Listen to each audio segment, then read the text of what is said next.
ng sarili ko lang. Tama po?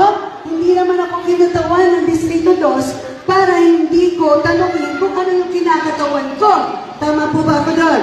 Kaya tinanong ko, alam niyo po ba sa totoo lang, mas marami sa kanila ang pabor sa impeachment.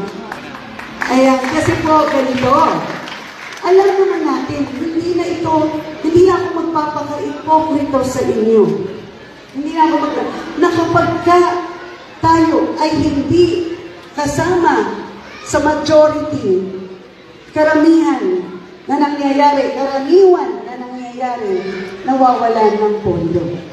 Tama po ba ko doon? Baka mamaya, pag bumoto ko ng impeachment, hindi na natin ito maituloy.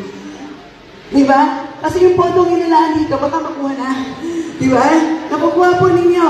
Nakukuha po ninyo. So, ano po ba? Kung kayo po ang nasa kalagayan ko, kasi nga, desisyonan ko to, o hindi ko ito desisyonan, may masasabi at masasabi yung kalaban. Tama po ba ko?